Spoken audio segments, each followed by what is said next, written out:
কারণ এটাই যে আপনি আজকে আমেরিকাকে প্রস্তাব দেন যে আপনাদেরকে আমরা মুসলমানেরা সারা দুনিয়া দিয়ে দিতে চাই, শুধু মসজিদ আকসা আমাদের দিতে হবে। তারা রাজি হবে না। জেরুজালেম আমাদের দিতে হবে, রাজি হবে না। আপনি ইহুদিদের বলেন যে তোমাদের জন্য আমরা নতুন একটা জান্নাত বানিয়ে দেব ইউরোপ আমেরিকার মধ্যে, তোমরা যাও সেখানে। এখানে কেন এসেছো? তারা এখানে এসেছে ধর্মীয় কারণে। আর আমরা সমাধান করতে যাচ্ছি পলিটিক্যাল, জাতীয়তাবাদী অথবা ধর্মনিরপেক্ষতাবাদী চেতনা দিয়ে নাকি মসজিদ আকসা উদ্ধার হবে। আর এই বিষ বাষ্প ফিলিস্তিনিদের মধ্যে ঢুকিয়ে দিয়েছে যে তোমরা জাতীয়তাবাদী চেতনায় আর ধর্মনিরপেক্ষতাবাদী চেতনায় চেষ্টা করো, তাহলে মসজিদ আকসা তোমাদের উদ্ধার হবে। বাবা, যারা মসজিদে আকসা জেরুজালেম দখল করেছে তারা জাতীয়তাবাদী চেতনাতেও দখল করেনি, ধর্মনিরপেক্ষতাবাদী চেতনাতেও দখল করেনি। তারা শুধুই শুধু সির্ফ ধর্মীয় চেতনা থেকে মসজিদে আকসা এবং জেরুজালেম দখল করেছে এবং এখনো অপেক্ষায় আছে কখন এই মসজিদে আকসা ভেঙ্গে এই মসজিদে আকসাতে ইহুদিদের জন্য সিনাগগ তৈরি করা হবে। সেই দিন এখনো আসেনি, তারা সেটার অপেক্ষা। তাদের টার্গেট হচ্ছে ওইটা। সম্মানিত উপস্থিতি, আর আমরা মুসলমানেরা সমাধান করতে চাচ্ছি এটা ধর্মনিরপেক্ষতা বাদ দিয়ে, জাতীয়তাবাদ দিয়ে। আচ্ছা, এই দীর্ঘ আলোচনার প্রথম সামারি পয়েন্ট কি? প্রথম সামারি পয়েন্ট হচ্ছে মসজিদে আকসা আপনার হাতে নাই মানে আপনি রাজনৈতিকভাবে পরাজিত। গোটা মুসলিম উম্মাহ, গোটা মুসলিম বিশ্ব রাজনৈতিকভাবে পরাজিত। মসজিদে আকসা জেরুজালেম আপনার হাতে নাই মানে আপনার উপর দিয়ে এখন আল্লাহর আযাব এবং গজব প্রবাহিত হচ্ছে। الذي أسرى بعبده ليلا من المسجد الحرام إلى المسجد الأقصى الذي باركنا حوله। মহা পবিত্র সেই সত্তা, মহা সম্মানিত সেই সত্তা যিনি তার বান্দা, তার গোলাম, তার দাস মুহাম্মদ রাসূলুল্লাহ সাল্লাল্লাহু আলাইহি ওয়াসাল্লামকে মক্কার মসজিদে হারাম থেকে রাতের বেলা সফর করিয়েছেন দূরবর্তী মসজিদে, মসজিদে আকসায়ে। কোন দূরবর্তী মসজিদে? আল্লাযী বারাকনা হাওলাহ, যেই মসজিদে আকসার চারিদিক আমি আল্লাহ বরকত দিয়ে ঘিরে রেখেছি। বলেন আল্লাহু আকবার। এটা কোরআনের আয়াতের অনুবাদ করলাম। আল্লাহ বলছেন আমি বরকত দিয়ে ঘিরে রেখেছি মসজিদ আকসা এবং তার চারপাশ। আল আরদুল মুকাদ্দাসাহ, এটা আল্লাহ কোথায় বললেন? ওয়া নাজ্জাইনাহু ওয়া লূতান, আমি ইব্রাহিমকে এবং লূতকে আশ্রয় দিয়েছি এমন মাটিতে আল্লাতী বারাকনা ফীহা লিল আলামিন। লূত আলাইহিস সালাতু ওয়াস সালাম এবং ইব্রাহিম আলাইহিস সালাতু ওয়াস সালামকে এমন মাটিতে আশ্রয় দিয়েছি যেই মাটিতে আমি বরকত রেখেছি সারা পৃথিবীর মানুষের জন্য। বলেন আল্লাহু আকবার। বারাকনা ফীহা লিল আলামিন, সারা পৃথিবীর মানুষের জন্য বরকত রেখেছি। লূত আলাইহিস সালাতু ওয়াস সালামকে কিভাবে আশ্রয় দিলেন? তার শহর ডেড সি কে আল্লাহ উল্টিয়ে দিয়েছিলেন, জর্ডান এবং ইসরায়েলের সীমান্তবর্তী, উল্টিয়ে দিয়ে সমূলে ধ্বংস করে দিয়েছিলেন। যারা মুমিন ছিল তাদেরকে বাঁচিয়ে দিয়েছিলেন। সেই মুমিন সহ লূত আলাইহিস সালাম সহ তারা ওই ধ্বংস শহর থেকে পালিয়ে যেখানে আশ্রয় নিয়েছিলেন সেটাই আজকের জেরুজালেম, সেটাই আজকের মসজিদ আকসা, সেটাই বাইতুল মুকাদ্দাস। আর ইব্রাহিমকে আশ্রয় দিয়েছি। ইব্রাহিম আলাইহিস সালাতু ওয়াস সালাম পিতার অত্যাচারে ইরাকের ব্যাবিলন শহর থেকে পালিয়ে গিয়ে যেখানে হিজরত করেছিলেন, দারুল হিজরা। মুহাম্মদ সাল্লাল্লাহু আলাইহি ওয়াসাল্লাম হিজরত করেছেন মক্কা থেকে মদিনায়। এই জন্য মুহাম্মদ সাল্লাল্লাহু আলাইহি ওয়াসাল্লামের দারুল হিজরা হচ্ছে মদিনা, আল মদিনা আল মুনাওয়ারা। কিন্তু তার আদি পিতা ইব্রাহিমের দারুল হিজরা কি? তার আদি পিতা ইব্রাহিম ইরাক থেকে কোথায় হিজরত করেছিলেন? আল্লাহ বলছেন অনাজ্জাইনাহু, আমি ইব্রাহিমকে আশ্রয় দিয়েছি, সে হিজরত করে এসেছে জেরুজালেমে, মসজিদে আকসায়, বাইতুল মুকাদ্দাসে। এবং আল্লাহর নবীও আদেশ দিয়েছেন শেষ যুগে সত্য হক যেখানে যেখানে পাওয়া যাবে তার মধ্যে অন্যতম একটি জায়গা হচ্ছে তার পিতা ইব্রাহিমের দারুল হিজরা, শাম বা সিরিয়ায়। চিরদিন একদল মানুষ হকের উপর কায়েম থাকবে, এই মর্মে যে হাদিসগুলো আছে সেই হাদিসগুলোর ব্যাখ্যায় বলা আছে যে ওই হকের উপর কায়েম থাকা দলের একটা অন্যতম জায়গা হবে শাম, দারুল হিজরা লি ইব্রাহিম। ইব্রাহিম আলাইহিস সালাতু ওয়াস সালাম যেখানে হিজরত করেছিলেন সেই জেরুজালেম, বাইতুল মুকাদ্দাস, মসজিদ আকসা। আর এই মাটিকে আল্লাহ কোরআনে আল আরদুল মুকাদ্দাসা বলেছেন মুসা আলাইহিস সালাতু ওয়াস সালামের সময়। কি বলেছেন? ইয়া কওমি ইদখুলুল আরদাল মুকাদ্দাসা, হে আমার জাতি তোমরা প্রবেশ করো ওই শহরে যেই শহর পবিত্র, যেই শহরকে আল্লাহ তোমাদের জন্য পবিত্র করে দিয়েছেন, সেই জেরুজালেম পবিত্র শহরে তোমরা প্রবেশ করো। এগুলো সব কোরআনের আয়াত বললাম 4 থেকে 5টি, যার সবগুলোই মসজিদ আকসা জেরুজালেমকে কেন্দ্র করে এবং সেগুলোর পবিত্রতা, সম্মান এবং মর্যাদার প্রমাণ বহন করে। এই সংক্ষিপ্ত আলোচনায় আমরা জানলাম মসজিদ আকসার নাম কিভাবে মসজিদ আকসা হলো। এর দ্বিতীয় আরেকটা নাম হচ্ছে আরদে মুকাদ্দাসা। মসজিদ আকসার সাথে মুসলমানদের সম্পর্ক কি? মসজিদ আকসার সাথে মুসলমানদের সবচেয়ে বড় সম্পর্ক হচ্ছে তাহবিলুল কিবলা, কিবলার ঘটনা, কিবলা পরিবর্তনের ঘটনা। কদ নারা তাকাল্লুবা ওয়াজহিকা ইলাস সামা,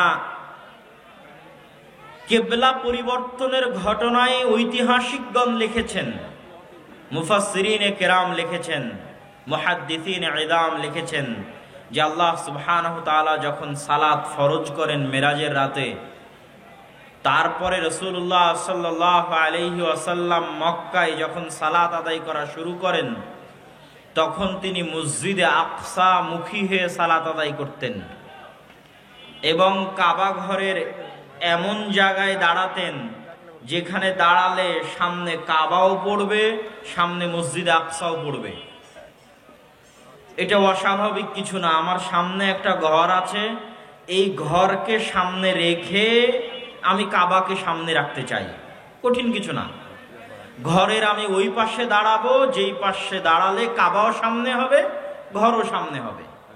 তো আল্লাহর নবী এখন মক্কায় আছেন, কাবায় আছেন, উনি সালাত আদায় করবেন মসজিদ আকসা মুখী হয়ে। তাহলে উনি কাবার এমন পাশে দাঁড়াতেন যেই পাশে দাঁড়ালে কাবাও সামনে, মসজিদ আকসাও সামনে। কথা কি আমার বুঝতে পারছেন? তখন রাসূলুল্লাহ সাল্লাল্লাহু আলাইহি ওয়াসাল্লাম মদিনায় হিজরত করেননি, এই জন্য তার অন্তরে কোনো কষ্ট, কোনো ব্যথা, কোনো দুঃখ ছিল না। একই সাথে দুই মসজিদের দিকে মুখ করে সালাত আদায় করতে পারছি, কাবা ঘরের এমন পাশে দাঁড়াচ্ছি যেখান থেকে মসজিদে আকসার দিকে মুখ করলে আমার সামনে কাবা, তারপরে মসজিদে আকসা। সুতরাং রাসূলুল্লাহ সাল্লাল্লাহু আলাইহি ওয়াসাল্লাম তেমন কোনো ব্যথা অনুভব করতেন না। কিন্তু ব্যথা অনুভব করা শুরু করলেন কখন? যখন তিনি মক্কা থেকে হিজরত করে মদিনায় চলে আসলেন। মদিনায় আসার পরে ওনার জন্য বিপদ হলো দুটা, সামনে কাবা নাই, আর কাবার দিকে মুখ করে সালাত আদায়ের সুযোগও নাই। কেননা সালাত আদায়ের আদেশ আছে, মসজিদে আকসা মুখী হয়ে সালাত আদায়ের আদেশ। তো মদিনা থেকে উনি একসাথে কখনই পারবেন না, ভৌগোলিক কারণে, যে উনি মসজিদ আকসা মুখী হলে কাবাকে সামনে রাখা সম্ভব নয়। তাহলে একে তো সামনে কাবা নাই, কাবা থেকে বিচ্ছিন্নতার ব্যথা, আর দ্বিতীয়ত কাবাকে যে স্মরণ করবেন, কাবার দিকে যে মুখ করে সালাত আদায় করবেন সেটাও নাই। আল্লাহর বিধান অনুযায়ী আদেশ আছে মসজিদ আকসা মুখী সালাত আদায় করার। এই কষ্টে রাসূলুল্লাহ সাল্লাল্লাহু আলাইহি ওয়াসাল্লাম সালাত আদায় করেছেন 17 মাস মদিনা মুনাওয়ারায়। 17 মাস পর আল্লাহর আয়াত নাজিল হয় যে আপনি এখন মুখ ফিরিয়ে নিন মসজিদে আকসার দিকে। মসজিদে আকসার দিকে মুখ ফিরিয়ে না, মসজিদে কাবা ঘরের দিকে মুখ ফিরিয়ে নিন। তো কাবা ঘরের দিকে মুখ ফিরিয়ে নেওয়ার এই আদেশ আমাদের কাছে শুধু ধর্মীয় দৃষ্টিকোণ থেকে সালাতের সাথে কানেক্টেড হলেও এর কিছু পলিটিক্যাল ভিউ আছে, পলিটিক্যাল অ্যানালাইসিস আছে, রাজনৈতিক বিচার ও বিশ্লেষণ আছে এই আদেশের সাথে। সেই রাজনৈতিক বিচার ও বিশ্লেষণ হচ্ছে, মক্কায় কোরাইশরা ব্যতীত অন্য ধর্মের মানুষ তেমন বসবাস করত না। মদিনায় ইহুদি এবং খ্রিস্টানদের বসবাস ছিল। শুধু ইহুদি গোত্রের বসবাস ছিল তিনটা, বানু কোরাইজা, বানু কায়নুকা, বানু নাদির। তিনটা ইহুদি গোত্র মদিনায় বসবাস করত। এই সমস্ত ইহুদি আর খ্রিস্টানদের কাছে সবচেয়ে পবিত্র জায়গা মসজিদ আকসা। আল্লাহ সুবহানাহু ওয়া তাআলার পক্ষ থেকে প্রকারান্তরে, বাহ্যিকভাবে না, প্রকারান্তরে এই সমস্ত ইহুদি এবং খ্রিস্টানদের অন্তরকে নরম করার জন্য, তাদের অন্তরে ইসলামের প্রতি ভালোবাসা তৈরি করার জন্য, ইসলামকে তাদের কাছে একটি আসমানি দ্বীন হিসেবে পেশের গ্রহণযোগ্যতা তুলে ধরার জন্য, যে ঠিক আছে তোমাদের দাবি অনুযায়ী সব নবী জেরুজালেমে এসেছেন অথবা জেরুজালেমের সাথে কানেক্টেড থেকেছেন, তোমাদের দাবি অনুযায়ী আরবে বানু ইসমাইলে কোনো নবী আসার কথা নয়, আরবেও যদি নবী আসে তো বানু ইসরাইলে আসবে। এই জন্য আরব বিশ্বে কোথাও কোনোদিন ইহুদিদের বসবাস ছিল না। মদিনাতে এই তিনটা ইহুদি গোত্র এসেছিল এই আশায় যে তাদের মধ্যে যদি আল্লাহ শেষ নবী পাঠায়, কেননা তারা জানতো শেষ নবী আরবে আসবে। কিন্তু শেষ নবী যে বানু ইসমাইলের বংশে হবেন, ইসমাইল আলাইহিস সালাতু ওয়াস সালামের বংশে হবেন, এটা তারা কল্পনা করেনি। তারা অপেক্ষা করছিল বানু ইসরাইল থেকেই নবী আসবেন। তো এটার পলিটিক্যাল ভিউ কি? আল্লাহ 17 মাস যাবত এই সমস্ত মদিনায় বসবাস করা ইহুদি, মদিনায় বসবাস করা খ্রিস্টানদেরকে একটা চান্স দিলেন তাদের অন্তরকে নরম করার জন্য, তাদের কাছে ইসলামকে একটি আসমানি দিন হিসেবে, ইসলামের সম্পর্কও যে ওই সমস্ত আসমানি দিন যে আল্লাহ সুবহানাহু ওয়া তাআলার পক্ষ থেকে এসেছে, এটাও যে ওই আল্লাহর পক্ষ থেকে আসা আসমানি দিন। ইনিও ইব্রাহিম আলাইহিস সালাতু ওয়াস সালামের বংশধর, যেমন আগের নবীরা ইব্রাহিম আলাইহিস সালাতু ওয়াস সালামের বংশধর, ইনিও ইব্রাহিম আলাইহিস সালাতু ওয়াস সালামের বংশধর। এইগুলো যে একই আল্লাহ সুবহানাহু ওয়া তাআলার পক্ষ থেকে আসছে, এটা তুলে ধরার জন্য এটা খুবই জরুরি ছিল যে রাসূলুল্লাহ সাল্লাল্লাহু আলাইহি ওয়াসাল্লাম মসজিদে আকসা মুখী হয়ে সালাত আদায় করবেন। 17 মাস পর যখন কাবার দিকে মুখ ফেরানোর আদেশ দেওয়া হলো, তখন তার মানে ইহুদি খ্রিস্টানদের সাথে ইসলামের পলিটিক্যাল যে একটা এলাই, রাজনৈতিক একটা জোট তাদের সাথে তৈরি করা বা তাদের অন্তরকে নরম করা, ওই দিন শেষ হয়ে যায়, ওই যুগ শেষ হয়ে যায়। যে এখন আর তোমাদের খাওয়া নাই, এখন স্বাধীন সত্তা হিসেবে দ্বীনে ইসলাম আস্তে আস্তে বড় হবে এবং একটা সময় ইযহির আলা জামিউল আদিয়ান, সকল দিনের উপর বিজয় লাভ করবে। আর ওই বিজয় লাভের আলামত হিসেবে মসজিদ আকসা একদিন মুসলমানদের হবে। এই আল্লাহ সুবহানাহু ওয়া তাআলার প্ল্যান, পরিকল্পনা, এবং মুহাম্মদ সাল্লাল্লাহু আলাইহি ওয়াসাল্লাম এর মাধ্যমে 17 মাস মসজিদ আকসার দিকে কিবলা রাখার মাধ্যমে মুসলমানদের অন্তরে মসজিদ আকসার প্রতি ভালোবাসা দিয়ে দেওয়া।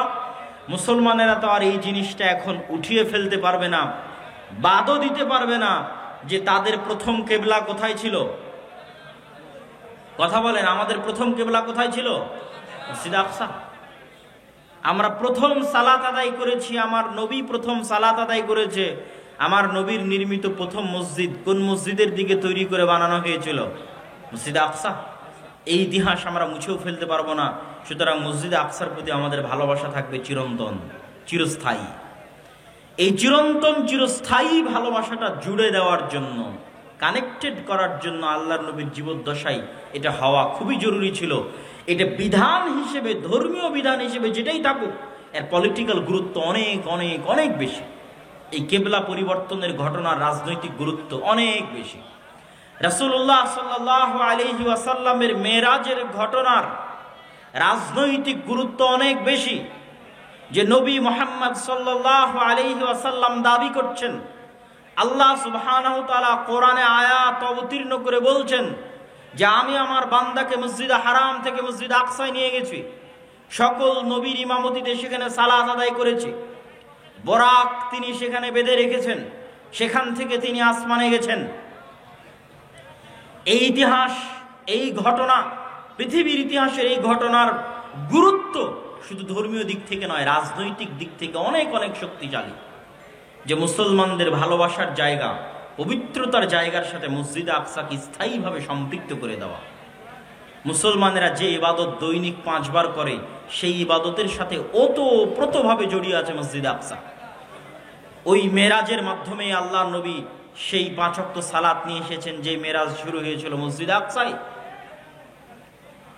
যেই মেরাজের মাধ্যমে আল্লাহ নবী 5 ওয়াক্ত সালাত নিয়ে আসলেন, ওই সালাত আদায় হলো মসজিদে আকসা মুখী।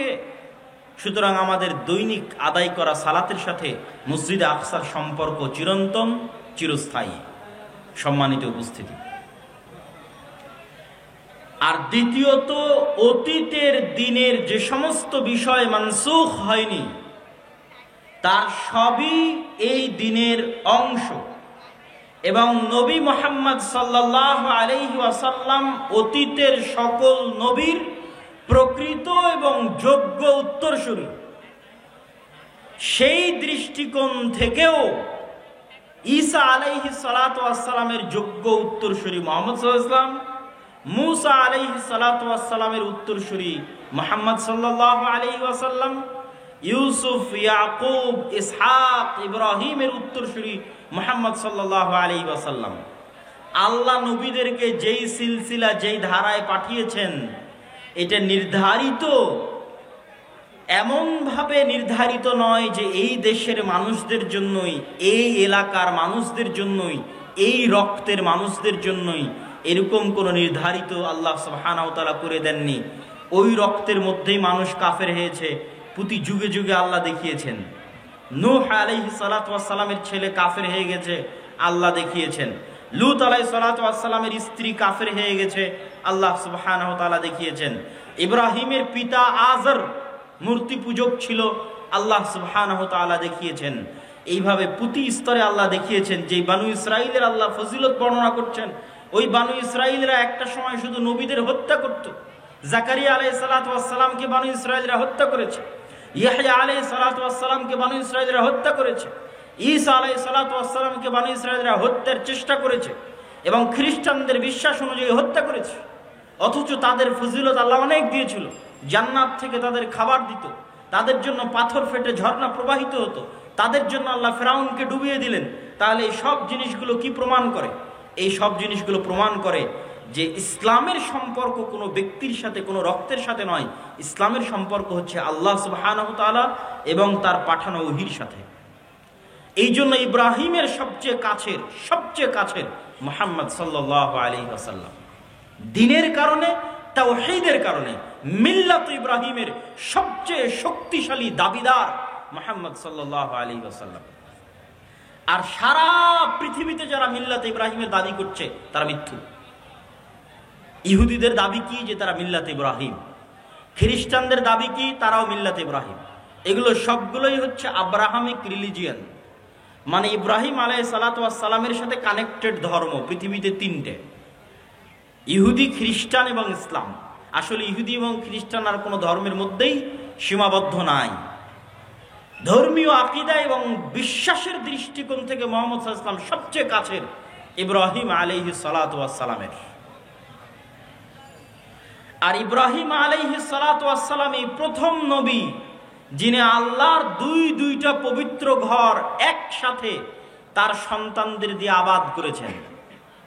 আর ওই একই সৌভাগ্য আল্লাহ মুহাম্মদ সাল্লাল্লাহু আলাইহি ওয়াসাল্লাম এবং তার বানু ইসমাইল এবং তার পরবর্তী উত্তরসূরিদের দিয়েছেন। ওই একই সৌভাগ্য যে মুসলমানেরাও একই সাথে 2টা মসজিদ আবাদ করবে, মসজিদে হারাম, মসজিদে আকসা। এই ভাগ্য আল্লাহ ইব্রাহিম আলাইহিস সালাতু ওয়াস সালামকে দিয়েছিলেন। তারপরে আর কারো এই ভাগ্য হয়নি। ইব্রাহিম আলাইহিস সালাতু ওয়াস সালাম একাই 4 থেকে 5 বার আল আরদুল মুকাদ্দাসা পবিত্র ভূমি থেকে মক্কার পবিত্র ভূমিতে সফর করেছেন 4 থেকে 5 বার। ইব্রাহিম আলাইহিস সালাতু ওয়াস সালামের জন্য যেমন আল্লাহ জেরুজালেমকে আল আরজুল মুকাদ্দাসা বলেছেন ইব্রাহিম আলাইহিস সালাতু ওয়াস সালাম, তেমন মক্কাকে হারাম করে গেছিলেন, মক্কার জন্য দোয়া করে গেছেন, মক্কার বরকতের জন্য। তার সন্তান সন্ততি স্ত্রীকে মক্কায় রেখে গেছেন। তার এক স্ত্রী এক সন্তান বসবাস করে জেরুজালেমে, আর এক স্ত্রী আর এক সন্তান বসবাস করে মক্কায়। এক স্ত্রী এক সন্তানের বংশধরেরা আবাদ করে মসজিদে আকসা, আর এক স্ত্রী আর এক সন্তানের বংশধরেরা আবাদ করে কাবা। এই সৌভাগ্য, একই সাথে পৃথিবীর দুইটা মসজিদ আবাদ করার সৌভাগ্য আল্লাহ ইব্রাহিম আলাইহিস সালাতু ওয়াস সালামকে দিয়েছিলেন। আর তারপরে এই সৌভাগ্য শুধু মুহাম্মদ সাল্লাল্লাহু আলাইহি ওয়াসাল্লাম এবং তার উম্মতেরা পেয়েছে ওমর রাদিয়াল্লাহু তাআলা আনহুর যুগে, যে একই সাথে মক্কা, একই সাথে মসজিদে আকসা। এটাই হচ্ছে ইসলামের বিজয়। ইযহির আলা জামিইল আদিয়ান, যে পৃথিবীর সকল দিনের উপর ইসলামের বিজয়ের আলামতটা কোথায়? মক্কা এবং মদিনার দরজা ফিতনার জন্য চিরদিনের জন্য বন্ধ। মক্কা এবং মদিনার দরজা ফিতনার জন্য চিরদিনের জন্য বন্ধ, যে কিয়ামত পর্যন্ত এই জায়গা মাহফুজ, সংরক্ষিত। কে হেফাজত করবে? আল্লাহর ফেরেশতারা হেফাজত করবে। তাহলে কোন জায়গা আলামত হিসেবে থেকে গেল যে এটা হচ্ছে আলামতের চিহ্ন যে কোন দিন বিজয়ী রাজনৈতিকভাবে? সেটা হচ্ছে মসজিদ আকসা। এবং পৃথিবীর 90% মানুষ কোন যুদ্ধে জড়িয়ে পড়তে পারে? ওই যুদ্ধেই জড়িয়ে পড়তে পারে যেই যুদ্ধ মসজিদে আকসাকে কেন্দ্র করে হবে। আর পৃথিবীতে এরকম ক্রাইটেরিয়া ফুলফিল করার মতো আর দ্বিতীয় কোনো বস্তু নাই যেটার জন্য এত বড় যুদ্ধ হতে পারে। নাই তো হবে কেমনে? যুদ্ধ হওয়ার জন্য কারণ থাকা লাগবে।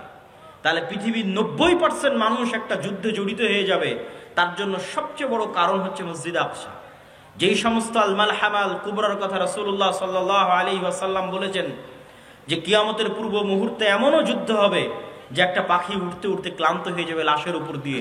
কারো যদি 100 সন্তান থাকে তাহলে 99টা সন্তান মারা যাবে। লাশের উপর দিয়ে উঠতে উঠতে পাখি ক্লান্ত হয়ে লাশের উপরেই পড়ে যাবে। তথা পৃথিবীর 90% মানুষ এই যুদ্ধে অংশগ্রহণ করবে। এই যুদ্ধ একমাত্র মসজিদ আকসাকে কেন্দ্র করেই হতে পারে, একমাত্র জেরুজালেমকে কেন্দ্র করে হতে পারে। কেন? এখানে কারণ আছে। কারণ এটাই যে আপনি আজকে আমেরিকাকে প্রস্তাব দেন যে আপনাদেরকে আমরা মুসলমানেরা সারা দুনিয়া দিয়ে দিতে চাই, শুধু মসজিদ আকসা আমাদের দিতে হবে। তারা রাজি হবে না। জেরুজালেম আমাদের দিতে হবে, রাজি হবে না। আপনি ইহুদিদের বলেন যে তোমাদের জন্য আমরা নতুন একটা জান্নাত বানিয়ে দেব ইউরোপ আমেরিকার মধ্যে, তোমরা যাও সেখানে। এখানে কেন এসেছো? তারা এখানে এসেছে ধর্মীয় কারণে। আর আমরা সমাধান করতে যাচ্ছি পলিটিক্যাল, জাতীয়তাবাদী অথবা ধর্মনিরপেক্ষতাবাদী চেতনা দিয়ে নাকি মসজিদ আকসা উদ্ধার হবে। আর এই বিষ বাষ্প ফিলিস্তিনিদের মধ্যে ঢুকিয়ে দিয়েছে যে তোমরা জাতীয়তাবাদী চেতনায় আর ধর্মনিরপেক্ষতাবাদী চেতনায় চেষ্টা করো, তাহলে মসজিদ আকসা তোমাদের উদ্ধার হবে।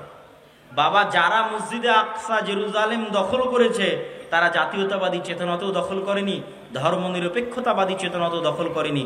তারা শুধুই শুধু সির্ফ ধর্মীয় চেতনা থেকে মসজিদে আকসা এবং জেরুজালেম দখল করেছে এবং এখনো অপেক্ষায় আছে কখন এই মসজিদে আকসা ভেঙ্গে এই মসজিদে আকসাতে ইহুদিদের জন্য সিনাগগ তৈরি করা হবে। সেই দিন এখনো আসেনি, তারা সেটার অপেক্ষা। তাদের টার্গেট হচ্ছে ওইটা। সম্মানিত উপস্থিতি, আর আমরা মুসলমানেরা সমাধান করতে চাচ্ছি এটা ধর্মনিরপেক্ষতা বাদ দিয়ে, জাতীয়তাবাদ দিয়ে। আচ্ছা, এই দীর্ঘ আলোচনার প্রথম সামারি পয়েন্ট কি? প্রথম সামারি পয়েন্ট হচ্ছে মসজিদে আকসা আপনার হাতে নাই মানে আপনি রাজনৈতিকভাবে পরাজিত। গোটা মুসলিম উম্মাহ, গোটা মুসলিম বিশ্ব রাজনৈতিকভাবে পরাজিত।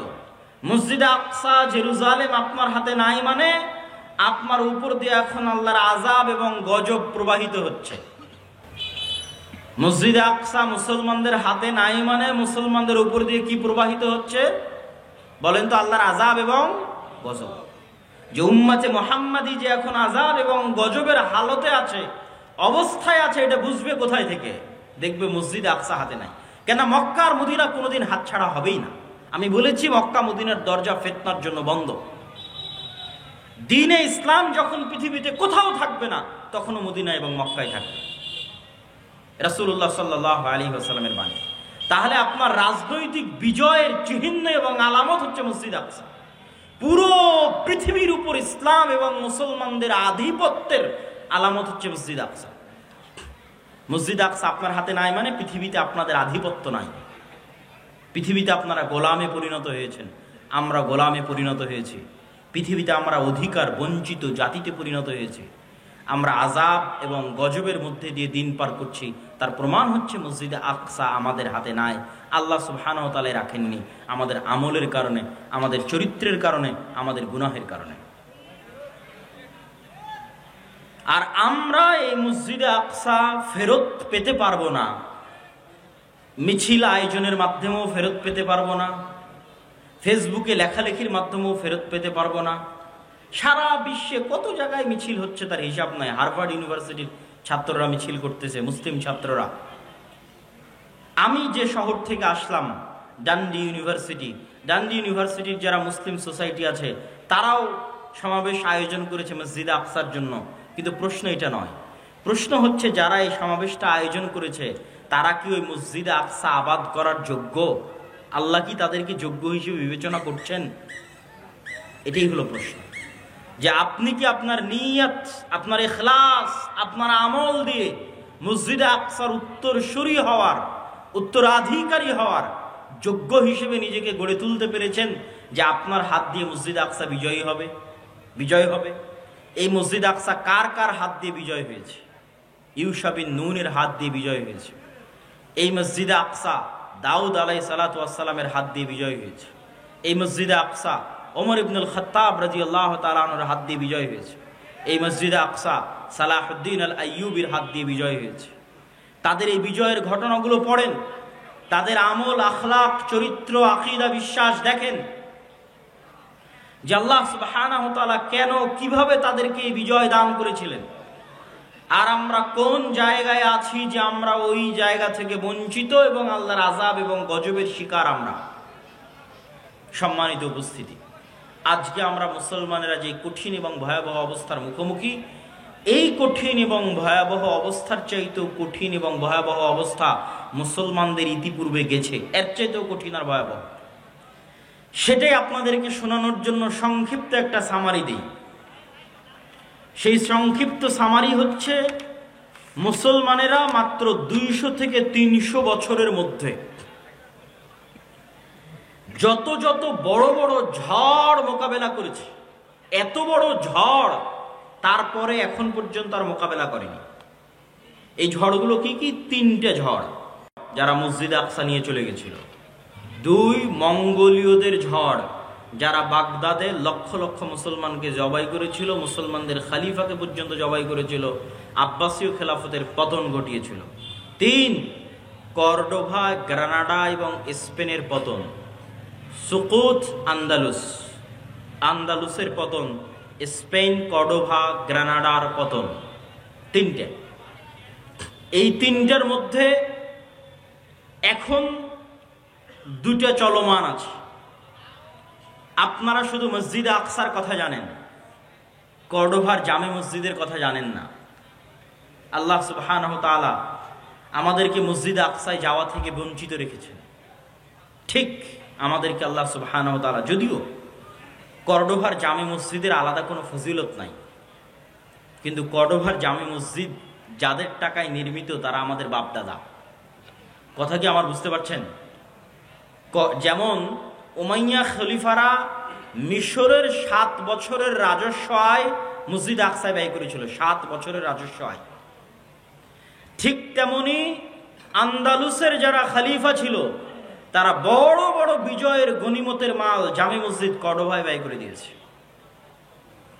জামে মসজিদ কর্ডোভা নিকট অতীতে তথা এখন কাবা এবং মদিনার যে সম্প্রসারণ হয়েছে এখন গত 20-30 বছরে, যে বিশাল সম্প্রসারণ, এই সম্প্রসারণের আগে পৃথিবীর সবচেয়ে বড় মসজিদগুলোর একটা মসজিদ, পৃথিবীর সবচেয়ে বড় মসজিদগুলোর একটা মসজিদ হচ্ছে জামে মসজিদ কর্ডোভা, আরবিতে বলা হয় কুরতুবা, যেখানে একই মসজিদে একই ফ্লোরে 70,000 অথবা তার চেয়ে বেশি মানুষ সালাত আদায় করতে পারবে একই ফ্লোরে। আর ওই মসজিদে এখন প্রবেশ করবেন, দেখবেন মসজিদ মূর্তিতে পরিপূর্ণ।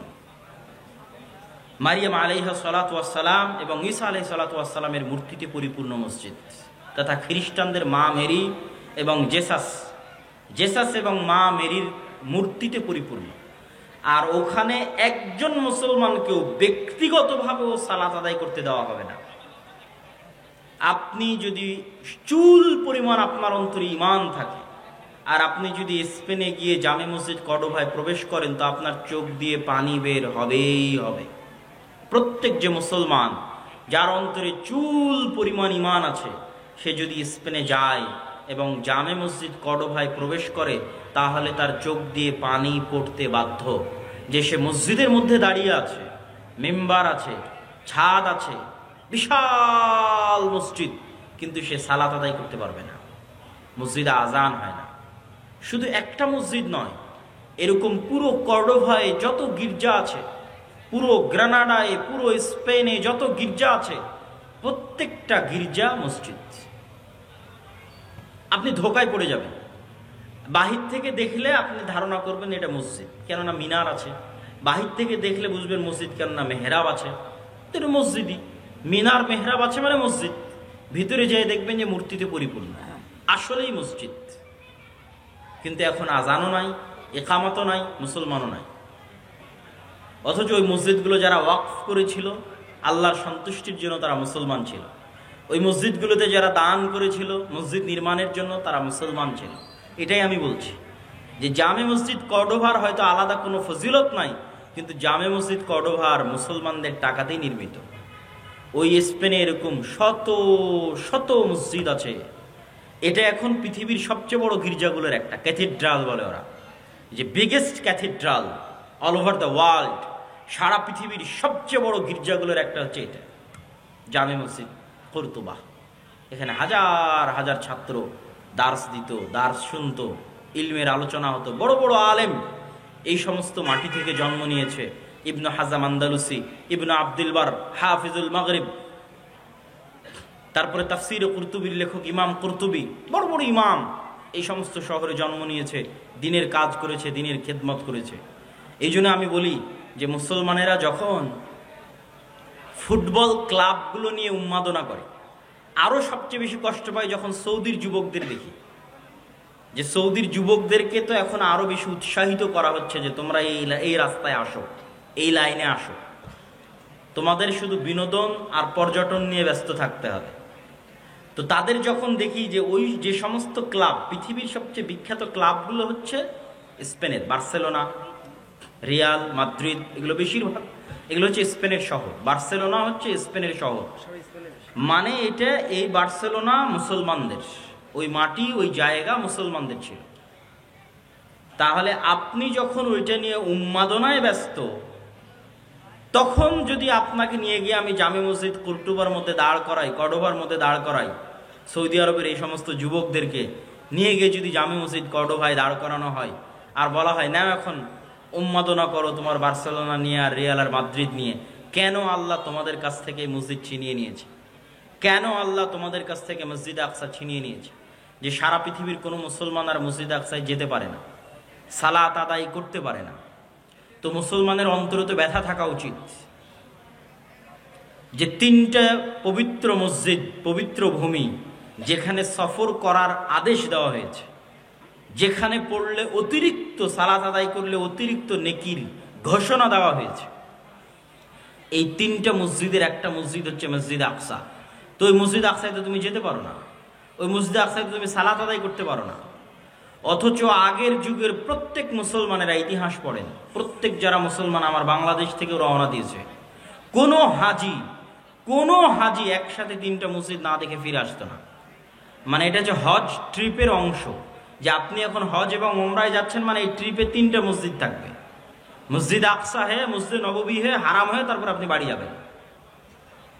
আগের যুগের মানুষ হজ করার জন্য সফর করবে আর মসজিদ আকসায় যাবে না, এটা কল্পনার বাইরে, এটা অসম্ভব। আর আপনাদের এখন কতজন হাজি আছে হজ করে আসতেছেন মক্কা থেকে, মদিনা থেকে, মসজিদ আকসায় যেতে পেরেছেন? যেতে দিবে আপনাকে? কেউ দিবে না। সম্মানিত উপস্থিতি, এই কষ্ট অন্তরে থাকতে হবে। এই কষ্ট না থাকলে আপনি অনুভবও করতে পারবেন না, আপনার ইমানও জাগবে না এবং আপনার দ্বারা বিজয় সম্ভব নয়। এই কষ্ট সালাহুদ্দিন আইয়ুবীর অন্তরে ছিল। সালাহুদ্দিন আইয়ুবী পণ করেছিলেন, প্রতিজ্ঞা করেছিলেন, আল্লাহর ঘর কাবায় ততদিন পর্যন্ত হজ করার জন্য যাবেন না। আল্লাহর ঘর কাবায় ততদিন পর্যন্ত হজ করার জন্য যাবেন না যতদিন না আল্লাহর আর একটা ঘর মসজিদ আকসা কার ঘর? বলেন, মসজিদ আকসা কার ঘর? আল্লাহর ঘর। আমি ততদিন পর্যন্ত মক্কার কাবা জিয়ারতে যাব না যতদিন না আল্লাহ সুবহানাহু ওয়া তাআলার আরেকটি ঘর, যেটা মক্কার কাবা তৈরি হওয়ার 40 বছর পর তৈরি করা হয়েছিল, যেই ঘরে যুগে যুগে অসংখ্য নবী প্রেরিত হয়েছে, যেই এলাকাকে আল্লাহ আমাদের পবিত্র কোরআনে বরকতময় এলাকা বলে ঘোষণা করেছেন কয়েক জায়গায়, আমাদের পবিত্র কোরআনে পবিত্র ভূমি হিসেবে ঘোষণা করেছেন কয়েক জায়গায়, সেই আল্লাহর তৃতীয় ঘর মুক্ত না করা পর্যন্ত আমি সালাহুদ্দিন আইয়ুবী আল্লাহর আরেকটা ঘর জিয়ারতের জন্য যাব না। আগে আল্লাহ সুবহানাহু ওয়া তাআলার এই ঘর মুক্ত করব, তারপরে আমি আল্লাহ সুবহানাহু ওয়া তাআলার আরেক ঘর জিয়ারতের জন্য যাব। এই হিম্মত, এই চেষ্টা, এই আবেগ সালাহুদ্দিন আইয়ুবীর ছিল, এই জন্য তিনি বিজয় করতে পেরেছিলেন। তাহলে সর্বপ্রথম আমাদের অন্তরে, আমাদের সন্তানদের অন্তরে, আমাদের স্ত্রী পুত্র কন্যার অন্তরে, এমনকি ইতিহাসে লেখা আছে, এই ইতিহাসটার সত্য মিথ্যা আমার জানা নাই, তদন্ত করার সুযোগ হয়নি, যে সালাহুদ্দিন আইয়ুবী রাহিমাহুল্লাহর আব্বা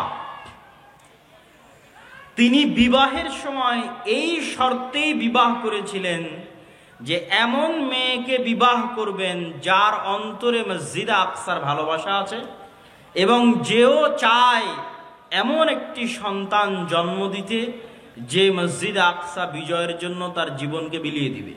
মসজিদ আকসা বিজয় করতে পারবে না পারবে সেটা পরের কথা, কিন্তু মসজিদ আকসা বিজয়ের জন্য তার জীবনকে বিলিয়ে দিবে, শহীদ হয়ে যাবে।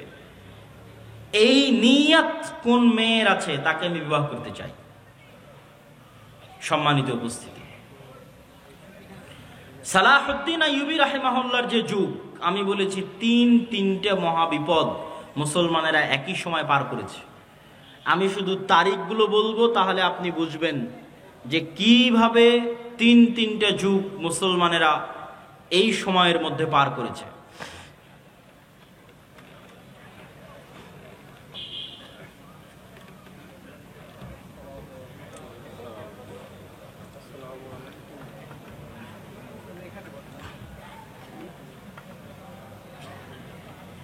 আমরা যদি 1000 খ্রিস্টাব্দ অথবা 1100 খ্রিস্টাব্দকে শুরু ধরি, আর 1400 খ্রিস্টাব্দকে বা 1400 খ্রিস্টাব্দের মাঝামাঝি পর্যন্ত শেষ ধরি, তাহলে এই 300 বছর, 1100 থেকে 1400, এই 300 বছরে মুসলমানদের উপর পৃথিবীর সবচেয়ে বড় বড় কয়েকটা বিপদ গেছে। তার মধ্যে 1, মসজিদ আকসা হারিয়ে ফেলা। 2, মসজিদ আকসা কাদের হাতে মুসলমানেরা হারিয়ে ফেলেছিল? ক্রুসেডারদের হাতে। ক্রুসেডাররা এসেছিল কোথায় থেকে? ইউরোপ থেকে, ইতালি থেকে, ফ্রান্স থেকে, জার্মানি থেকে ক্রুসেডাররা এসেছিল। 2, বাগদাদের আব্বাসীয় খেলাফতের পতন কাদের হাতে হয়েছিল? মঙ্গোলীয়দের হাতে। মঙ্গোলীয়রা এসেছিল কোথায় থেকে? চায়নার পার্শ্ববর্তী দেশ মঙ্গোলীয় থেকে, যাদেরকে পৃথিবীর কোনো যুদ্ধে কেউ পরাজিত করতে পারেনি। স্রোতের মতো তারা এক এক শহর থেকে আর এক শহর বিজয় করতে করতে করতে করতে বাগদাদকে মাটির সাথে মিশিয়ে দিয়ে তারপরে তারা ক্ষান্ত হয়েছে। এবং ওই সময়ের আলেম ওলামারা লিখেছে যে এরা ইয়াজুজ মাজুজ। ওই সময়ের আলেম ওলামারা সন্দেহে পড়ে গেছিলেন যে ইয়াজুজ মাজুজ হয়তো এরাই।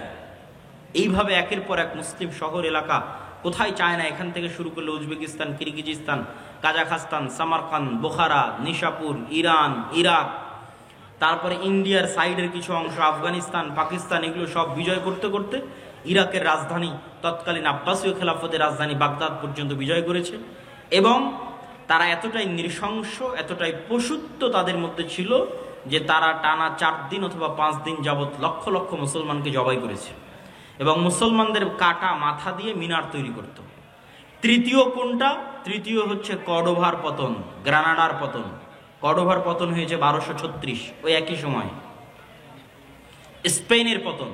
তাহলে এই তিনটে বড় ঘটনার মতো একসাথে এত বড় ঘটনা মুসলমানদের উপর আর যায়নি। এই জন্য আমি বারবার বলি যে এখন মুসলমানেরা যে বিপদ, যে আপদ, যে কষ্টের মধ্যে আছে, এর চেয়ে বেশি কঠিন, বেশি ভয়ঙ্কর বিপদ আপদ জাতিগতভাবে মুসলমানদের উপর দিয়ে পার হয়ে গেছে। তা হচ্ছে এই 200-300 বছর ক্রান্তিকাল, ইসলাম এবং মুসলমানদের ক্রান্তিকাল। তো এখান থেকে কি মুসলমানেরা বের হতে পেরেছিল? জি, এখান থেকে মুসলমানেরা বের হতে পেরেছিল। আল্লাহ বের করার রাস্তা করে দিয়েছিলেন। এক, মসজিদ আকসা আল্লাহ মুক্ত করেছেন সালাহুদ্দিন আইয়ুবীর মাধ্যমে। সালাহুদ্দিন আইয়ুবীর মাধ্যমে মসজিদ আকসা মুক্ত করার যুদ্ধ ছিল হিত্তিনের যুদ্ধ। সালাহুদ্দিন আইয়ুবী মসজিদ আকসা মুক্ত করার জন্য কয়েকটা পয়েন্টে কাজ করেছেন। এই পয়েন্টগুলো খুবই গুরুত্বপূর্ণ। তার মধ্যে 1 নম্বর পয়েন্ট হচ্ছে গোটা মুসলিম এলাকা মোনাফেকে পরিপূর্ণ হয়ে গেছিল। সব আমির ওমারারা মোনাফেক। খ্রিস্টান ক্রুসেডারদের নারী এবং টাকার কাছে বিক্রি হয়ে যেত সমস্ত আমির ওমারারা। আর সবচেয়ে বেশি শত্রুতা করত শিয়ারা। ওই সময় শিয়াদের শাসন ছিল মিশরে। ফাতিমীয়, ওবায়দীয় শিয়া খেলাফত ছিল মিশরে, যারা প্রতিষ্ঠা করেছিল জামিয়াতুল আজহার। আজকের আজহার বিশ্ববিদ্যালয় শিয়ারা প্রতিষ্ঠা করেছিল শিয়া মাযহাব প্রচার করার জন্য। তো সালাহুদ্দিন আইয়ুবী রাহিমাহুল্লাহর 2টা টার্গেট ছিল। মিশর এবং সিরিয়াকে এক করতে হবে। মিশর এবং সিরিয়া একত্রিত না হওয়া পর্যন্ত মসজিদ আকসা আমি বিজয় করতে পারবো না। মজার বিষয় হলো ওমর রাদিয়াল্লাহু তাআলা আনহুর যুগেও যখন মসজিদ আকসা বিজয় হয়, তখনও মুসলমানেরা মিশর এবং সিরিয়া একত্রিত করেছিল। মিশর এবং সিরিয়ার বিজয় শেষ করে মসজিদ আকসার বিজয় সম্পন্ন করেছিল। কেননা ভৌগোলিকভাবে আজও মসজিদ আকসা বিজয় করা কঠিন যদি সিরিয়া এবং মিশর আপনার হাতে না থাকে। ফিলিস্তিন বিজয় করা কঠিন যদি সিরিয়া এবং মিশরের মাটি আপনার হাতে না থাকে।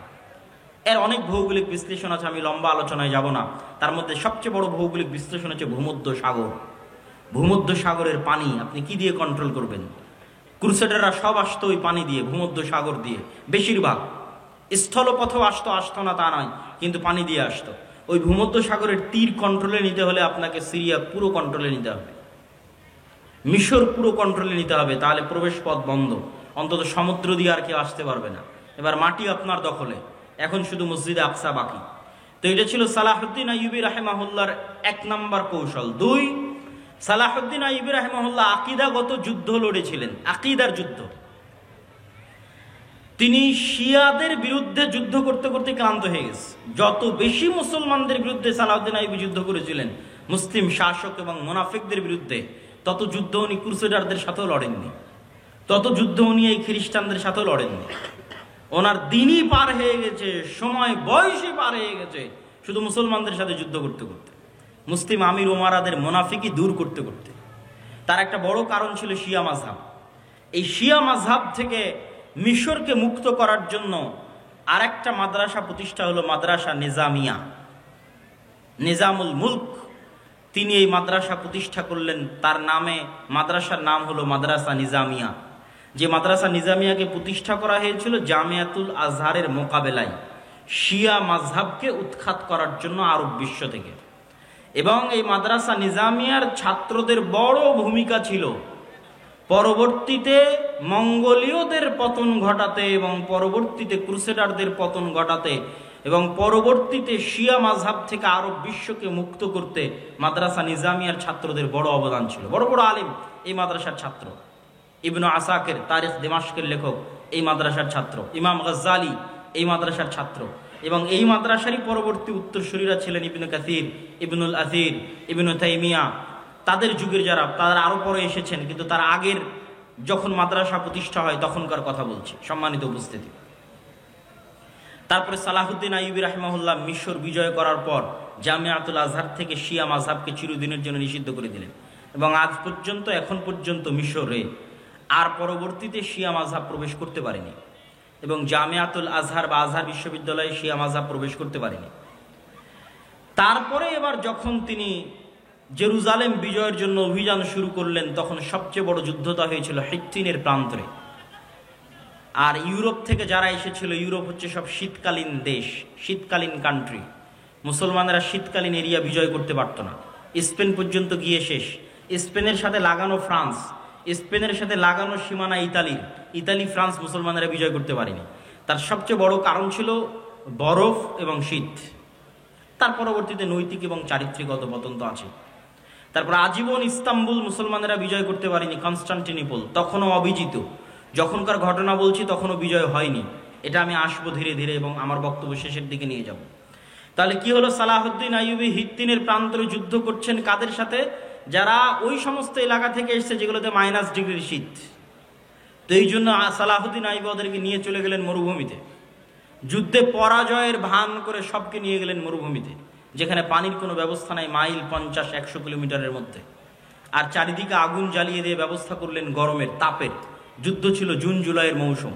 উপরে সূর্যের তাপ, নিচে মরুভূমির তাপ, আর চারিদিকে আগুনের তাপ। এই তাপ সহ্য করার জন্মগত ক্ষমতা আরবদের আছে, কেননা তারা মরুভূমিতেই বড় হয়েছে। আর যারা ক্রুসেডাররা এসেছে তারা সব এসেছিল শীত দেশ থেকে। এই জন্য গরমে গায়ের সব বর্ম, লোহার বর্ম তারা খুলে ফেলতে বাধ্য হয় এবং যুদ্ধে তাদের পরাজয় সুনিশ্চিত হয়। তবে মজার বিষয় কি?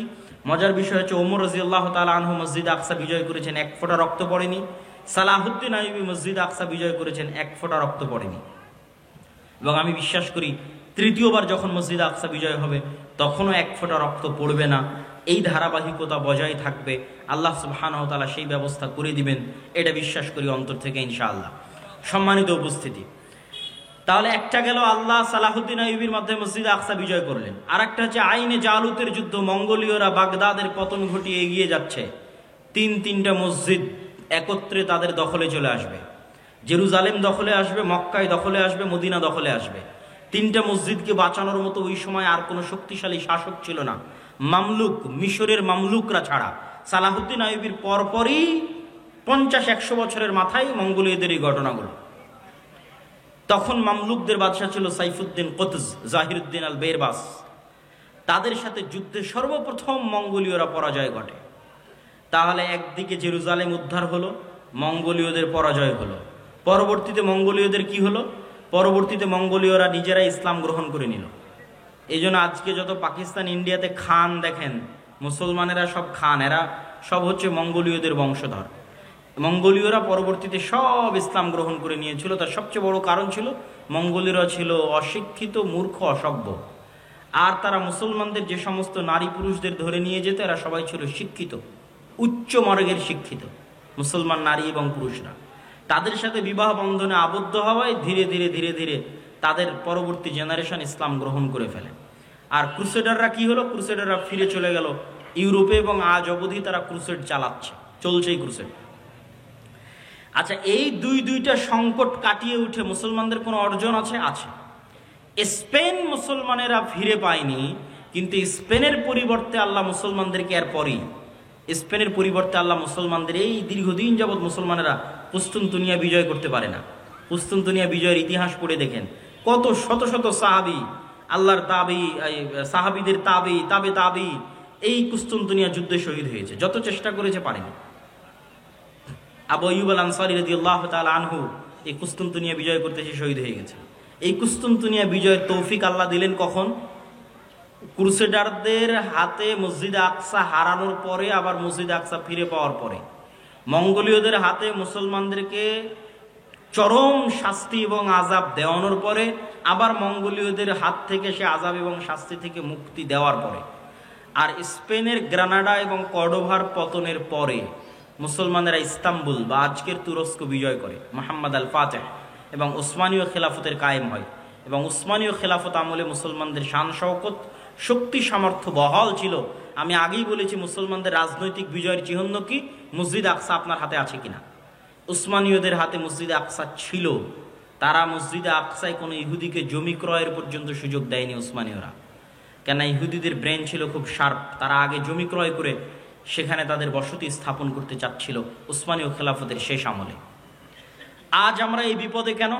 আজ আমরা এই বিপদে আছি তার সবচেয়ে মূল কারণ হচ্ছে ঔপনিবেশিক শাসন আমল, কলোনিয়াল সিস্টেম।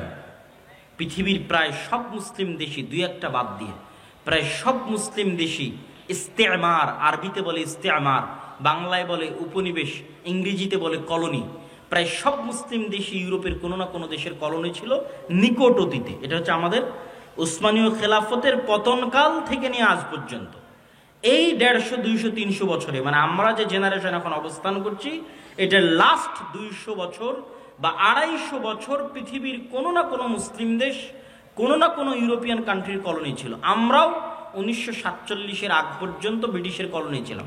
তো 1947 তো ভাই এই কয়দিন আগের কথা। অনেকের দাদাও এখনো জীবিত আছে যারা 47 দেখেছে, এখনো জীবিত আছে।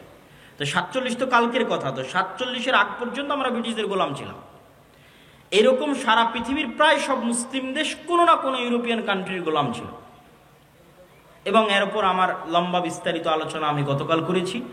এই গোলামির নিজাম থেকে ওই ব্রিটিশরা যেমন পুরো ভারতকে 3 ভাগে ভাগ করে দিল, বাংলাদেশ, পাকিস্তান এবং ইন্ডিয়া, ঠিক ওই ব্রিটিশরা যখন তাদের আরবে কলোনি ছিল তখন তারা আরব কেমনভাবে ভেঙে চূর্ণ বিচূর্ণ করে দিল। কাতার নামে পৃথিবীতে কোনো দেশই ছিল না, আরব আমিরাত নামে পৃথিবীতে কোনো দেশই ছিল না, জর্ডান নামে পৃথিবীতে কোনো দেশই ছিল না, ইসরায়েল নামে পৃথিবীতে কোনো দেশই ছিল না, লেবানন নামে পৃথিবীতে কোনো দেশই ছিল না। ঠিক তেমনি বাংলাদেশ বা পাকিস্তান নামে পৃথিবীতে কোনো দেশ ছিল না। এগুলো সব ওই যে ইস্তেমার, কলোনিয়াল সিস্টেম। ওরা যখন এই দেশগুলো ছেড়ে গেছে তখন ডিভাইড অ্যান্ড রুল, ভাগ করে গেছে, নতুন দেশ তৈরি করে গেছে।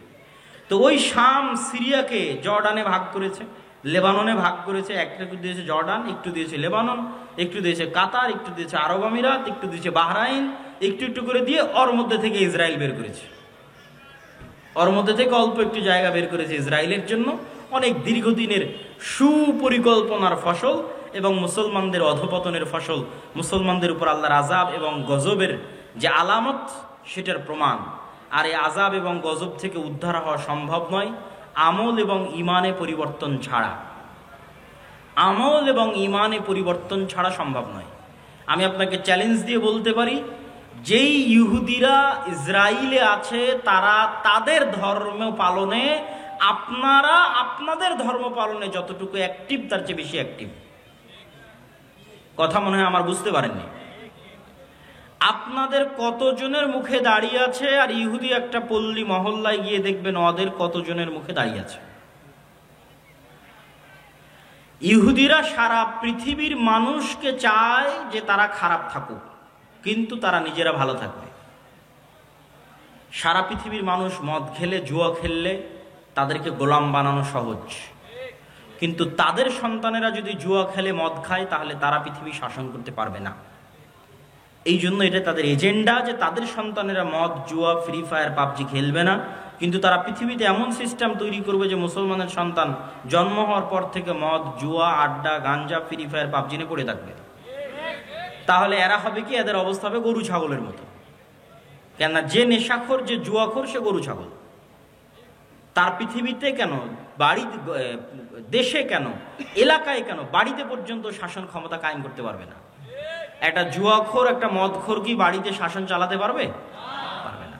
তো যে জুয়াখোর, মদখোর বাড়িতে শাসন চালাতে পারবে না, ও কুশ্চিনকালে মসজিদে আকসা বিজয় করতে পারবে না। যে ফ্রি ফায়ার, পাবজিতে ব্যস্ত আছে, ও বাড়ি চালাতে পারবে না, তো মসজিদে আকসা কেমনে বিজয় করবে? তো কিন্তু ইহুদিরা তাদের সন্তানকে জন্মের পর থেকে বলবে পড়ো, পড়ো, পড়ো, পড়ো, জ্ঞান অর্জন করো, বড় হও, পৃথিবী শাসন করতে হবে, অস্ত্র বানাও, জ্ঞান বিজ্ঞান নিয়ে ব্যস্ত থাকো, আর গোটা আরব বিশ্বকে ব্যস্ত রাখো পর্যটন আর বিনোদনে, দুবাই আর কাতারকে ব্যস্ত রাখো ফুটবল বিশ্বকাপে। আর ফুটবল বিশ্বকাপ আয়োজন করা আর এগুলো খেলাধুলা নিয়ে পড়ে থাকা যদি খুবই ভালো হতো, তাহলে ইসরায়েলই আগে থাকতো। কথা বুঝতে পেরেছেন? ইসরায়েল কিসে সবার আগে? অস্ত্র বানাও, অস্ত্র কিনো, এটাতে সবার আগে, জ্ঞান বিজ্ঞানে সবার আগে। আর ওর পাশের যে মুসলিম দেশগুলো আছে, ওরা কিসে আগে?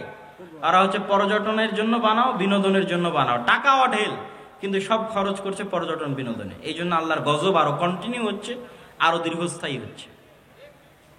এই গজব থেকে মুসলমানদের বের হতে হলে দ্বীনে ফিরে আসতে হবে। মুসলমানদের সবচেয়ে বড় শক্তির জায়গা হচ্ছে তাদের দ্বীন, তাদের আকীদা, তাদের বিশ্বাস। সারা পৃথিবীতে তারা শিখিয়েছে যে তোমরা সন্তান কম নাও। আর কোনো ইহুদি ফ্যামিলি পাবেন না যেখানে 6টা 7টা করে বাচ্চা নাই, পাবেন না। আপনি নিজে আজকে তদন্ত করতে পারেন, কেন এরা পৃথিবীর খুবই রহস্য ঘেরা একটা জাতি। এদের বিষয়ে কোনো তথ্য পাবেন না, এদের বিষয়ে গবেষণা করতে গেলে আপনি দেখা যাচ্ছে আউট হয়ে যাবেন পৃথিবী থেকে। অত্যন্ত রহস্য ঘেরা একটা জাতি, অনেক অল্প সংখ্যক। কিন্তু যদি আপনার পক্ষে সম্ভব হয়, বিশেষ করে যে সমস্ত মুসলমান ভাইয়েরা ইউরোপে আছেন, তারা ইহুদি পল্লীগুলোতে গিয়ে দেখবেন তাদের কয়টা করে সন্তান। আর তাদেরই এনজিওগুলো আপনার মুসলিম এলাকায় গিয়ে বলতেছে তোমাদের সন্তান কমাও। এই জন্য তারা টার্গেট করে ইচ্ছা করে ফিলিস্তিন গাজায় শিশুদেরকে হত্যা করতেছে। ঠিক যেমন ফেরাউন বানু ইসরায়েলের শিশুদেরকে হত্যা করত। তাহলে দুইভাবে আপনার শিশুকে হত্যা করতেছে, এক বম মেরে হত্যা করতেছে, আর এক আপনার মাথায় দিয়ে দিয়েছে যে আপনি দুইটার বেশি যেন সন্তান না নেন। কিন্তু সে জন্ম দিচ্ছে 6টা 7টা 8টা 10টা করে। এই জন্য ওদের এরকম কোনো ছোট গাড়ি থাকে না। আমাদের যে ছোট কারগুলো, এই ছোট কারগুলো তারা ইউজ করে না, তারা ইউজ করে বড় 4, 6, 7 সিটের 4 হুইলার জিপ, যাতে ফুল ফ্যামিলি নিয়ে যাতায়াত করা যায়। কারণ ফ্যামিলি তো 2টা সদস্য না, 6টা 7টা সদস্য, তো ছোট কারে তো হবে না। তারা সারা পৃথিবীতে সুদি বিজনেস তৈরি করে রেখেছে, কিন্তু তারা নিজেরা পরস্পরের সাথে সুদি লেনদেন করে না। মানে এক ইহুদি আর এক ইহুদির সাথে সুদি লেনদেন করবে না, কিন্তু ওই ইহুদি আবার পৃথিবীর সবচেয়ে বড় সুদি কোম্পানির মালিক। তার মানে সারা দুনিয়ার মানুষের টাকা সুদের নামে কবজা করে নাও, কিন্তু তুমি যখন আর এক ইহুদিকে ধার দিবা তখন করজে হাসানা দিবা, সুদ নয়। যেগুলো বলতেছি এগুলো দেখা বলতেছি, আপনারাও চাইলে পরীক্ষা করতে পারেন। এইরকম বড় বড় দাড়ি থাকবে তাদের, 80 থেকে 90%। 3 ওয়াক্ত সালাত আদায় করবে, তাদের মসজিদের নাম সিনাগগ। 3 ওয়াক্ত সালাতের জন্য মসজিদে যাবে এবং এরকম লম্বা দাড়ির সাথে যাবে। তাহলে তাদের সাথে আমাদের শত্রুতা কি? আমাদের আকীদা বিশ্বাসে কিন্তু অনেক মিল আছে। খ্রিস্টানেরাও অপেক্ষায় আছে একজন মাসিহ আসবে, ইহুদিরা অপেক্ষায় আছে একজন মাসিহ আসবে, আমরাও অপেক্ষায় আছে একজন মাসিহ আসবে। তাহলে আকীদায় মিল হলো না ভাই? আকীদায় মিল আছে। আর মাসিহ তো আসবেই, ঈসা মাসিহ। কিন্তু কার জন্য উদ্ধারকারী হয়ে আসবেন সেটাই হলো প্রশ্ন। খ্রিস্টানদের জন্য উদ্ধারকারী হয়ে আসবেন, না মুসলমানদের জন্য উদ্ধারকারী হয়ে আসবেন, না ইহুদিদের জন্য উদ্ধারকারী হয়ে আসবেন? কোরআন এবং হাদিস বলছে মাসিহ আসবে দুইটা, একটা মাসিহ আদ-দাজ্জাল আর একটা ঈসা মাসিহ। মাসিহ আদ-দাজ্জাল হবে ইহুদিদের উদ্ধারকারী, আর ঈসা আলাইহিস সালাতু ওয়াস সালাম হবেন মুসলমানদের উদ্ধারকারী। সম্মানিত উপস্থিতি, এরকম আকীদা বিশ্বাসে আরো মিল আছে। তারাও এক পৃথিবীতে এক আল্লাহর ইবাদত করে, মানে আল্লাহর একত্ববাদে বিশ্বাস করে সামান্যতম হলেও। তাদের মধ্যেও শিরক আছে, কিন্তু যেমন আমাদের ব্রেলভী ভাইয়েরা যেমন তাদের মধ্যে শিরক থাকলেও তারা এক আল্লাহ বিশ্বাস করে, এরকম এক আল্লাহ বিশ্বাস করে। দিনের মধ্যে একটা দিন হচ্ছে ইহুদি দিন। ইহুদিরা খ্রিস্টানদের মতো তৃত্ববাদে বিশ্বাস করে না। খ্রিস্টানরা কিন্তু 3টে দিনে বিশ্বাস করে, 3টে রব বা খোদায় বিশ্বাস করে।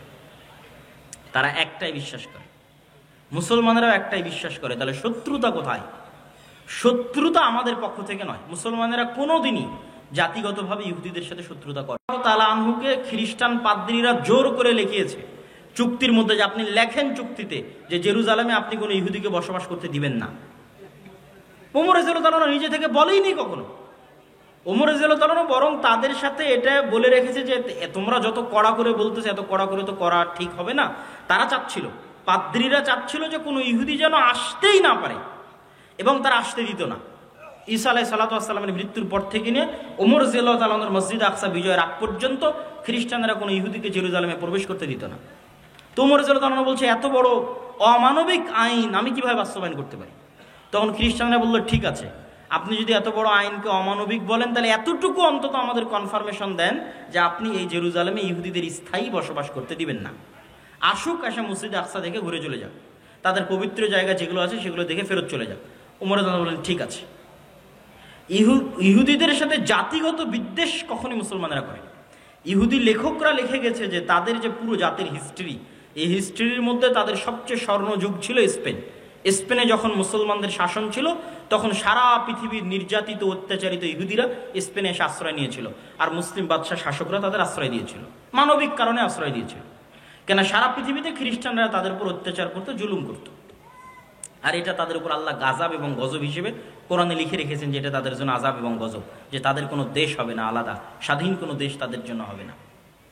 তো এই জন্য জাতিগত বিদ্বেষ আপনি মুসলমানদের থেকে পাবেনই না।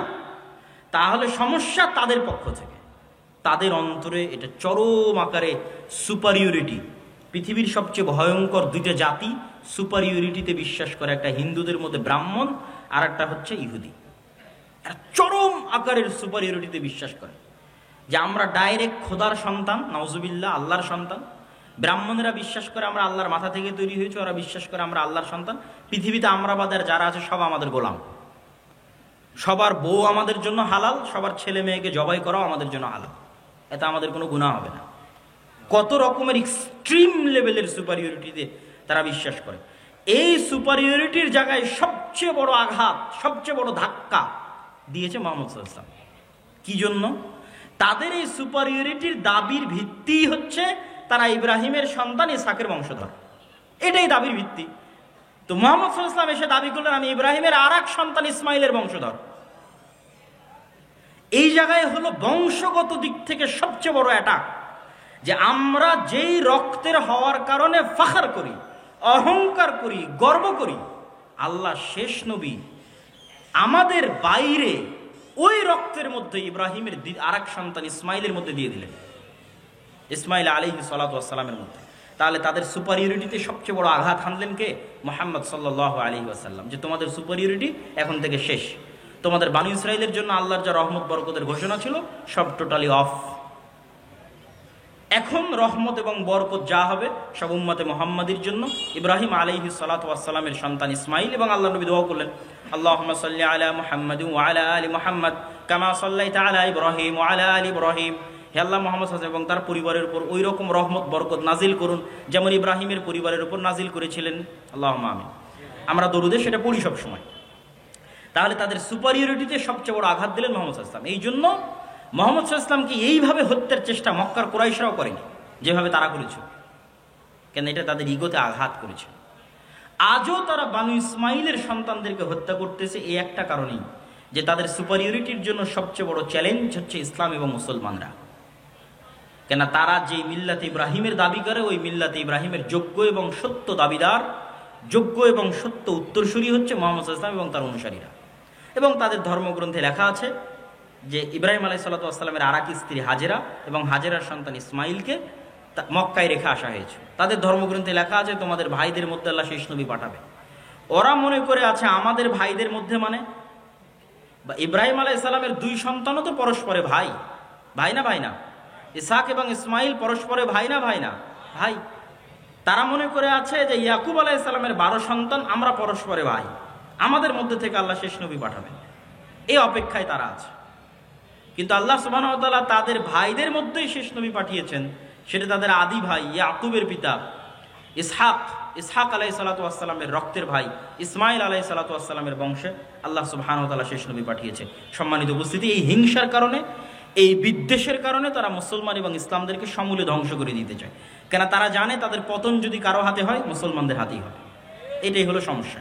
যেমন ফেরাউন জানতো তার পতন যদি কারো হাতে হয় বানু ইসরাইলের হাতে হবে, তারাও জানে আমাদের পতন যদি কোনোদিন কারো হাতে হয় তাহলে মুসলমানদের হাতে হবে। সম্মানিত উপস্থিতি, আমি আমার এই দীর্ঘ ঐতিহাসিক বিশ্লেষণ থেকে আপনাদের কাছে এতটুকুই আহ্বান জানাবো, দিনে ফিরে আসা ছাড়া। আপনি তাদের সাথে মোকাবেলা করবেন অথচ আপনার মধ্যে দিন নাই, তাহলে কি দিয়ে মোকাবেলা করবেন? সে তো দিনের কারণেই এটা জয় করতে এসেছে, দিনের কারণে এখানে শাসন প্রতিষ্ঠা করতে এসেছে, দিনের কারণে আপনাকে হত্যা করছে। আর আপনি দিন ছেড়ে দিয়ে তার উপর দিয়ে বিজয় লাভ করতে চাচ্ছেন, এটা ইম্পসিবল, অসম্ভব। একদল মানুষ যদি দিন পালন করে আল্লাহর উপর ভরসা করে বের হয়ে আসে, তাহলে তাদের হাতে আল্লাহ সুবহানাহু ওয়া তাআলা মসজিদে আকসা বিজয় দিবেন, এটা আল্লাহর ওয়াদা। আমরা এখন পারছি না কেন? আমরা এখন গজবের অবস্থায় আছি, আযাবের অবস্থায় আছি। আল্লাহ তাদেরকে দিয়ে আমাদের উপর শাস্তি দিচ্ছে, যেমন ফেরাউনকে দিয়ে তাদেরকে শাস্তি দিয়েছিল, তাদেরকে আযাব এবং গজবের মধ্যে আল্লাহ সুবহানাহু ওয়া তাআলা নিক্ষেপ করেছিলেন। ঠিক এই যুগের ফেরাউন হচ্ছে তারা। আমরা আযাব এবং গজবের মধ্যে আছি, এবং এখান থেকে উদ্ধার পেতে হলে ঈমান এবং আমল লাগবে, স্বাধীন চেতা বিশ্বাসী লাগবে, গোলামি বিশ্বাস চলবে না। আমি বলেছি আমাদের সবচেয়ে বড় সমস্যা গোলামির বিশ্বাস। মুসা আলাইহিস সালাম যদি বানু ইসরাইলের ঘর বাড়িতেই লুকিয়ে লুকিয়ে মানুষ হতেন, উনি জীবনে কোনোদিন ওই ফেরাউনের বংশের কিবতীকে এক থাপ্পড়ে হত্যা করতেন না। কেন না? বানু ইসরাইলের সাথে পালিয়ে পালিয়ে মানুষ হতে হতে অন্তর ছোট হয়ে যেত। কথা আমার বুঝতে পারছেন? তো মুসা আলাইহিস সালামকে আল্লাহ মানুষ করলেন ফেরাউনের ঘরে। তো ফেরাউনের ঘরে উনি স্বাধীন চেতা হয়ে মানুষ হয়েছে, যে একটা মানুষের পূর্ণ অধিকার সুযোগ সুবিধা কি হওয়া উচিত। ওই অবস্থায় বড় হয়ে যখন দেখছে তার বংশের মানুষকে আর একজন মারছে, তখন দিয়েছে এক থাপ্পড়ে মরে গেছে। তো এক থাপ্পড় দেওয়ার জাজবা কোথায় থেকে আসলো? গোলামি মুক্ত অবস্থায় বড় হয়েছেন এই জন্য। আল্লাহ তাকে গোলামি মুক্ত অবস্থায় ফেরাউনের বাড়িতে, ফেরাউনের ঘরে বড় করেছে। আর আমরা জীবনযাপন করছি 200-250 বছর থেকে গোলামির অবস্থায়, এখনও গোলামির অবস্থায়। স্বাধীন চেতা মনোভাব আমাদের মধ্যে নাই। আমাদের চাল চরিত্র বিকৃত হয়ে গেছে, স্বভাব চরিত্র বিকৃত হয়ে গেছে। এই জন্য আমাদেরকে আমাদের দিনে ফিরে আসতে হবে, স্বাধীন চেতা মনোভাবী হতে হবে। মা এবং বোনদেরকে নিয়ত রাখতে হবে যে তারা পুত পবিত্র অবস্থায় সন্তান জন্ম দিবে আল্লাহ সুবহানাহু ওয়া তাআলার সন্তুষ্টির জন্য, আল্লাহর দ্বীনের জন্য। কখনো বেহায়াইপনা দিয়ে পুরুষ জন্ম দেওয়া সম্ভব নয়। বেহায়াই বেলেল্লাপনা দিয়ে মুজাহিদ পুরুষ জন্ম দেওয়া সম্ভব নয়। বেহায়াইর মধ্যে মেয়েলি পুরুষ জন্ম নিতে পারে। কথা আমার বুঝতে পারছেন? যখন একটা সমাজে পরিপূর্ণরূপে বেহায়াই ছড়িয়ে পড়ে, তখন ওই সমাজের পুরুষরা কি হয়ে যায়? মেয়েলি পুরুষ হয়ে যায়। আমাদের সমাজে যদি বেহায়াপনা বেলেল্লাপনা বেশি ছড়িয়ে পড়ে, তাহলে আমাদের মধ্যে আর পুরুষের রক্তই নাই, সব মেয়েলি পুরুষ হয়ে গেছে। এদের দিয়ে কোনোদিন জেহাদও হবে না, এদের দিয়ে মসজিদে আকসাও বিজয় হবে না। তাহলে পুরুষ জন্ম দিতে হবে। পুরুষকে জন্ম দিতে পারবে? পুত পবিত্র বেহায়াপনা বেলেল্লাপনা মুক্ত অবস্থায় যে থাকবে সে পুরুষ, সিংহ, বাঘ, বীর সিংহ সালাহুদ্দিন আইয়ুবী, তারেক বিন জিয়াদের মতো সন্তান জন্ম দিতে পারবে, স্বাধীন চেতা সন্তান জন্ম দিতে পারবে, মেয়েলি পুরুষ নয়। এই জন্য পর্দার গুরুত্ব আছে ইসলামে। সম্মানিত উপস্থিতি, বক্তব্য আলোচনা করতে গেলে আরও দীর্ঘায়িত হয়ে যাবে। আমরা আজকে যে উদ্দেশ্যে এখানে একত্রিত হয়েছি সেটা হচ্ছে আদ-দাওয়া ইলাল্লাহর পক্ষ থেকে মসজিদ ভিত্তিক দিন শিক্ষা কার্যক্রম। আমরা 4টে জেলার 126টা মসজিদ সফর করেছি, আপনার এলাকাতেও এসেছি। আপনাদের চারঘাটে সফর করেছি, আপনাদের বাঘায় সফর করেছি, আপনাদের পুঠিয়াতে সফর করেছি। হয়তো সফরের সময় আপনারা ছিলেন না বা জানতেন না, হয়তো সবাই বুঝতে পারেননি, কিন্তু আমরা আমাদের মতো 126টা মসজিদ সফর শেষ করেছি। আমাদের সফরগুলো আবারও শুরু হবে ইনশাআল্লাহ। এবং 200 থেকে 250টার মতো মসজিদে আমাদের মসজিদ ভিত্তিক দিন শিক্ষা, মক্তব শিক্ষা কার্যক্রম পরিচালিত আছে। আমরা চাই যে মুসলমানের সন্তানেরা 2 থেকে 2.5% মাদ্রাসায় যায়, বাকিরা মাদ্রাসায় যায় না। তাদেরকে আজকের এই একদিনের বক্তব্য দিয়ে দিন শেখানো সম্ভব? এখানে আপনারা যতজন আছেন তাদেরকে আজকে আমি পূর্ণ দিন শিখিয়ে দিতে পারবো? পারবো না। এখানে শত শত স্কুল কলেজের ছাত্র আছে, এদেরকে আজ আধা ঘন্টা 1 ঘন্টা বক্তব্য দিয়ে কি দিনের জ্ঞান দিব? তাদেরকে দিনের জ্ঞান দিতে পারবো যদি এই অঞ্চলের সব মসজিদে দিন শিক্ষার শক্তিশালী ব্যবস্থা, মসজিদে দিন শিক্ষার ব্যবস্থা তৈরি হয়। এই জন্য প্রত্যেক মসজিদ কমিটির প্রতি আমাদের উদাত্ত আহ্বান থাকবে, আমাদের সাথে হোক, আমাদের আলাদা হোক। আমাদের সিলেবাস অন্তত রেডি। আপনি আমাদের সিলেবাসটা অন্তত আপনার মসজিদে মক্তবে চালু করুন। মক্তবগুলোকে তদারকির দায়িত্ব আমাদেরকে দিন। আপনি তদারকি করতে পারছেন না, আপনি শুধু মসজিদের ইমামের, আপনার মসজিদে যে চলমান মক্তব আছে সেই চলমান মক্তবটাই আমরা তদারকি করে চাঙ্গা করে দেব। আমাদের তদারকি করার সিস্টেম আছে, আমাদের সিলেবাসের সিস্টেম আছে, প্রশিক্ষণের সিস্টেম আছে। সুতরাং প্রত্যেক মসজিদ কমিটির প্রতি উদাত্ত আহ্বান থাকবে যে আপনারা দাওয়া ইলাল্লাহর অধীনে আপনাদের মসজিদগুলোতে মক্তব শিক্ষা, দিন শিক্ষার ব্যবস্থা করুন। মুসলমানের প্রত্যেক সন্তানের কাছে দিনের জ্ঞান পৌঁছে দিতে আমাদেরকে সহযোগিতা করুন। এটা বাংলাদেশে ব্যতিক্রমধর্মী প্রথম প্রজেক্ট যা আল জামিয়া সালাফের অধীনে পরিচালিত হচ্ছে আর দাওয়া ইলাল্লাহ নামে। আমরা চাই প্রতিটি মসজিদ হোক দিন শিক্ষার প্রথম পাঠশালা। বাংলাদেশের কোনো মসজিদ যেন দিন শিক্ষা থেকে বিরত বা মুক্ত বা আলাদা না থাকে। আমার মাধ্যমে হোক, আমাকে ছাড়া হোক, মসজিদে দিন শিক্ষার ব্যবস্থা থাকতে হবে। এই নিয়ে আমরা দাওয়াত নিয়ে মসজিদে মসজিদে যাচ্ছি, আপনাদের বাড়িতে বাড়িতে এসেছি এবং আজকেও আপনাদের এলাকায় এসেছি ওই একই উদ্দেশ্য নিয়ে। আজকের প্রোগ্রামও আমরা একই উদ্দেশ্য নিয়ে দিয়েছি।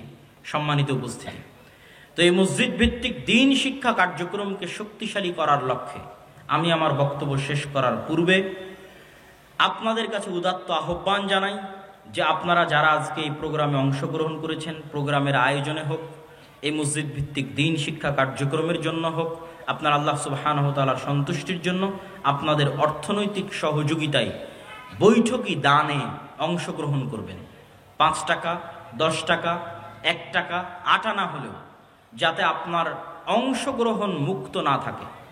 একজন মুসলমানের সন্তানও যদি আপনার এই দান থেকে পবিত্র কোরআনের একটি অক্ষরও শিখে, তাহলে সে এইটার মাধ্যমে পরকালীন নাজাত এবং মুক্তি পাবে। আর আপনার দুনিয়া থেকে বিদায় নেওয়া 500 বছর হয়ে গেলেও আপনি দেখবেন যে এই যে একজন ছেলে আপনার অর্থে কোরআন শিখেছিল, সেই কোরআন শিখা এখনো অব্যাহত আছে এবং আপনি কবরে নেকি পাচ্ছেন।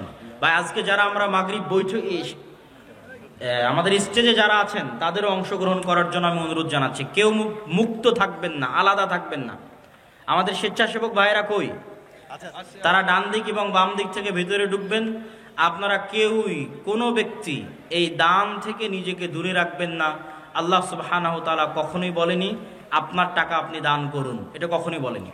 আল্লাহ সুবহানাহু ওয়া তাআলা বলেছে আমি তোমাদের যে রিজিক দিয়েছি সেখান থেকে দান করো, আমি দিয়েছি।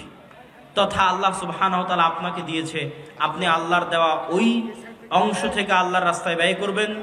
মসজিদ ভিত্তিক দ্বীন শিক্ষা কার্যক্রমে আপনাদের দুইভাবে সহযোগিতা চাই। এক, আপনার এলাকায় গিয়ে মসজিদে দ্বীন শিক্ষার ব্যবস্থা করবেন। আপনার এলাকায় মসজিদের দ্বীন শিক্ষা ব্যবস্থা করার জন্য আমাদের সাথে যোগাযোগ করবেন। জামিয়া সালাফিয়াতে আসবেন। জামিয়া সালাফিয়াতে আদ-দাওয়া ইলাল্লাহর আলাদা অফিসই আছে।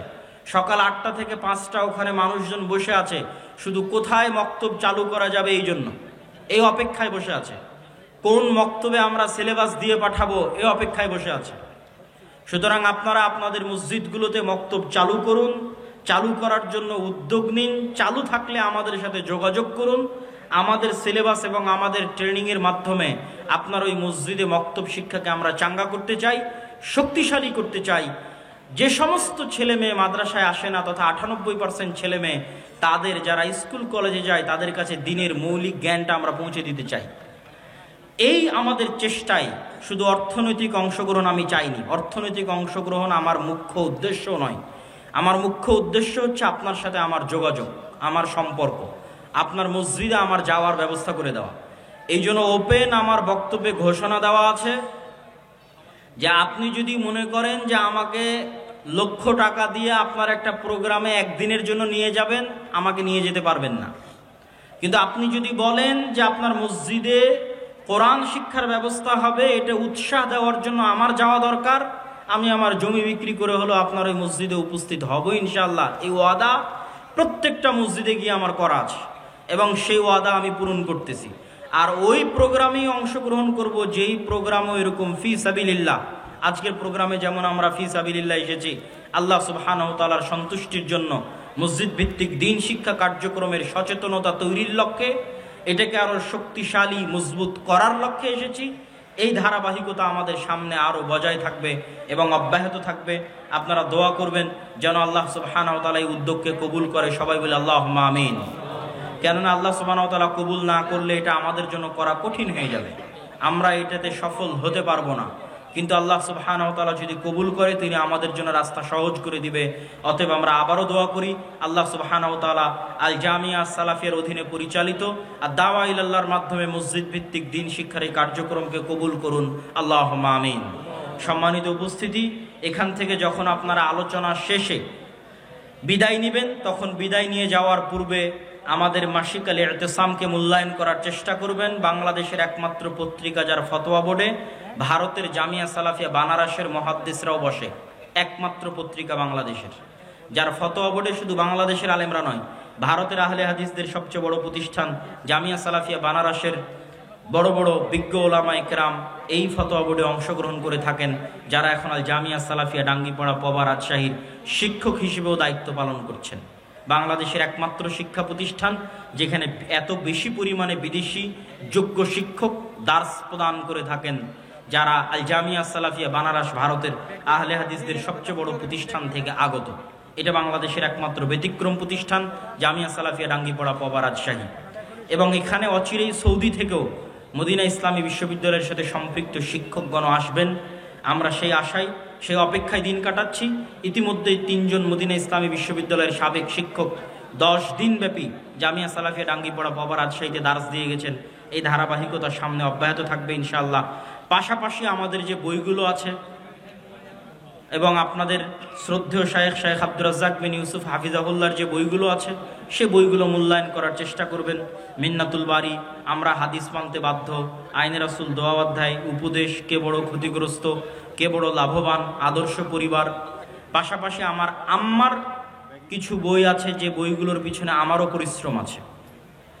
আব্বুর বইগুলো আমার কোনোদিন দেখে দেওয়া হয়নি, কিন্তু আমি আমার আম্মার অনেকগুলো বইয়ের পিছনে কাজ করেছি।